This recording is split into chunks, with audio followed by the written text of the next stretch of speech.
Welcome back, my friends, to the show that never ends. Yes, I'm back. And first of all, a big thank you to Miles Crawford. I don't think he looks like Trevor McDonagh, do you? No, he's getting a bit Lenny Henry. I said to Miles the other day, you're going a bit grey on top, my boy. Let's have a look at him. Here he is, the wonderful Miles Crawford. Look, if he goes any whiter on top, his face is going to look like a pint of Guinness, isn't it? Oh, everyone will say that's racist, apart from him. If his face was a pint of Guinness, he'd have drunk it by now. Don't you worry about that. I know he went home sober one night on Miles and his dog attacked him. thought he was somebody else. Anyway, people are trying to speculate where I've been. No, I did not go to Ukraine or anywhere near Russia or anywhere that involves that conflict that is going on, that terribly sad conflict that Donald Trump will shout out straight away. I went to Stockholm. It was Valentine's Day. I've never celebrated Valentine's Day. I believe it's a Venusian female holiday that's been made so they get chocolates and flowers and the good news of an evening without any interruption. And so I took my new lady to Stockholm. And when I say it was romantic, it was, but it was fucking freezing. I swear to God. I went to some great places. She said, I'm not telling you where I'm going to take you. We went to a place called the Punk something or other. And it's like a little garage door you go in. Like sort of downtown New York. And I got met by a man with shorts on, army boots, and a black balaclava over his head. Come in and sort of dragged us in. It was really weird and dark, and they let a smoke machine off, and you ate what you were given, and you drank what you was given, and I was really pissed off by the whole thing. She was so upset. Oh, she said, I've tried my best, you look so angry. So I just drank all the wine they put in front of me and got as pissed as a fart and ended up dad dancing.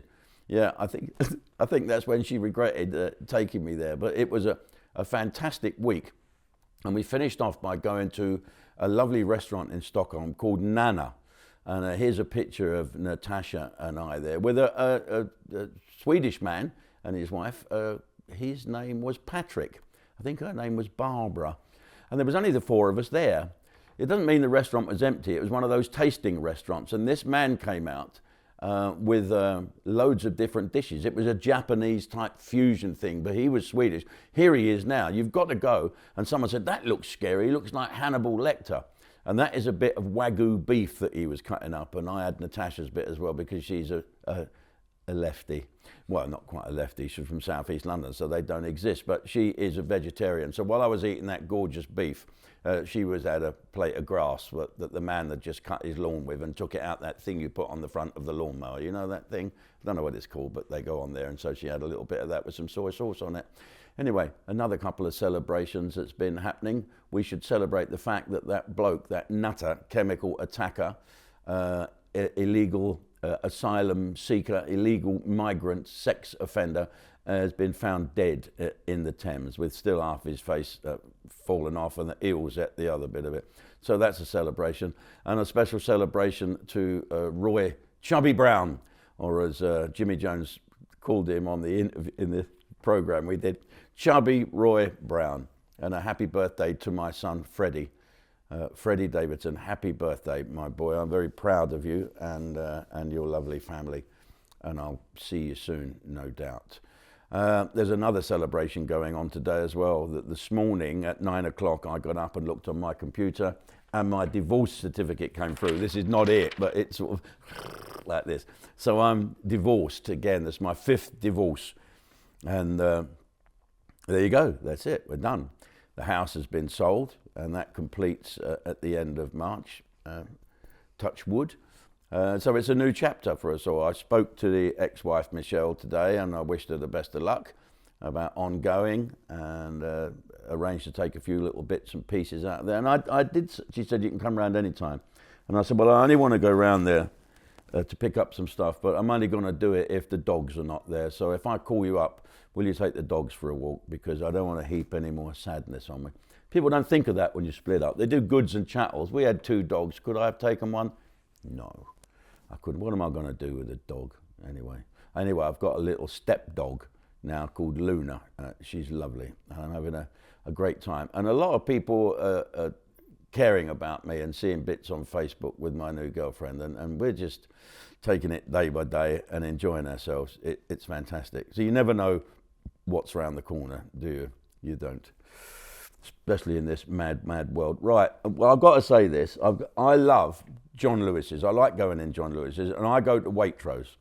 I go to Waitrose. If I was skint, I still wouldn't go to Lidl. I'd just go to Waitrose less. But it's making me think now because they've gone a bit fucking woke. Have you heard what they've done? Right.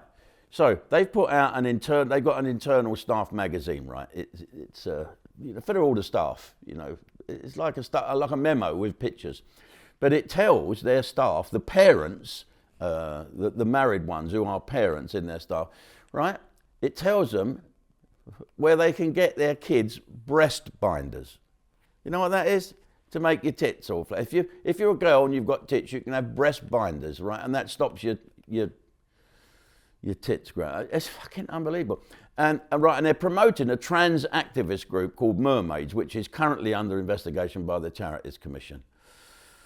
This magazine's called Identity, right? Also pressures the staff to wear pronoun badges and celebrate their inclusive staff. They include a bloke wearing bondage gear who apparently works in the nursery department, a woman who says it's weird for her because she has a child but is non-binary. Well, the clues are there, you stupid cow. Another bloke who looks like Meatloaf in lipstick who apparently works on the checkouts. Isn't that lovely? Ding, ding, hello. Fucking ridiculous. GPs, right, doctors have said it's really dangerous to be encouraging kids to wear chest binders. Why would you want to do that? Because you're mentally fucking ill. Parents have said, parents up in arms. Non-mad people have said, did you see that thing on the thing the other day going around on Facebook? This woman in America saying she's going to sue the school because they don't treat her child as a cat. She identifies as a cat, licks her fucking paws and everything. And because the American teacher wouldn't have none of it, she's going to be sued. Fucking mad people. Mad people. Now, all the parents in this country said they're going to boycott the store. Well, I'm not going to boycott the store. I won't like the bosses in there, but if you boycott the store, there's going to be people out of work, and it's a fucking nightmare. And plus, if you go to Lidl's, well, to be honest with you, I go to Tesco's a bit, but their herbs are shit. They're more stem than leaf. So there. And I'm not going to boycott the store. Sharon Davis says she's going to boycott it. Well, I've never seen her in there anyway. And I like Sharon Davis. I'm a bit of a stalker. Sorry, I read that wrong. I've had a bit of a stalker for 30 years now. So what's John Lewis's said about it? We phoned up John Lewis and he said, no, I've been dead for years. It's run by someone else. This is what they've said. Anyone who criticises what they put out in that magazine is basically a bigot. Well, stick to selling fucking cakes, John Lewis's, and Waitrose, and serving me my asparaguses. I mean, stop being arseholes. We all love you. I think you're the best shop in the country. Just pack it in. Pack it in.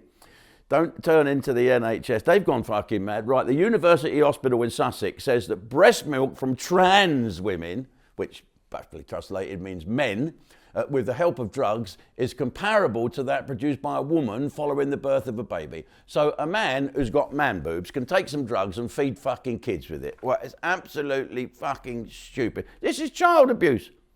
Child abuse. That's what tits are. Well, no, tits are not for that. They're for squeezing and putting things. But anyway, right, this hospital was the first in the country to use gender inclusive terms. Chest feeding, human milk.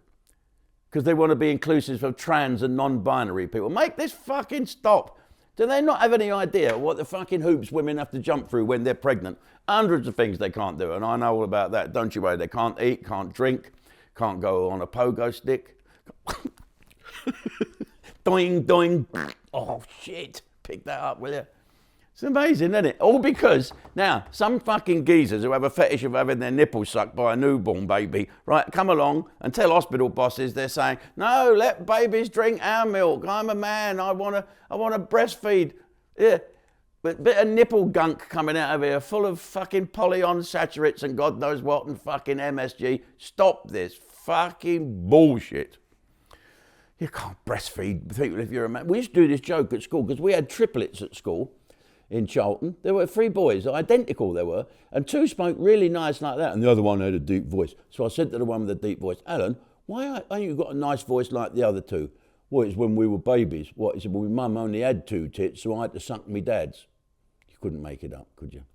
Right, folks, before we move on, and I hope you're still here watching, you have a chance now to join Ustream. Go to ustream.com and take advantage of a 7-day free trial.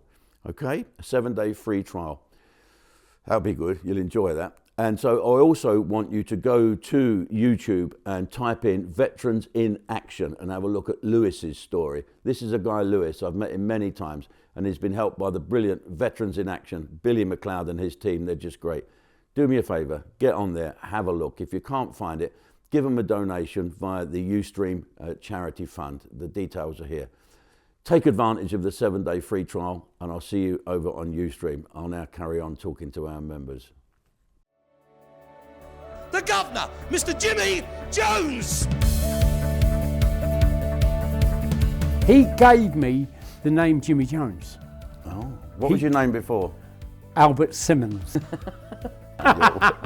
Last show tonight, you're out. No. And I got the sack that night. Here now.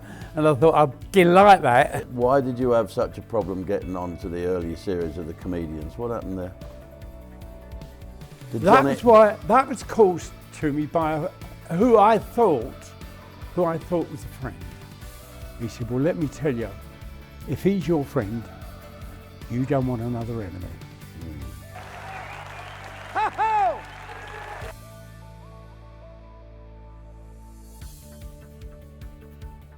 Thank you for coming. Good night. God bless you, and I hope to see you again. Bye-bye. Bye-bye.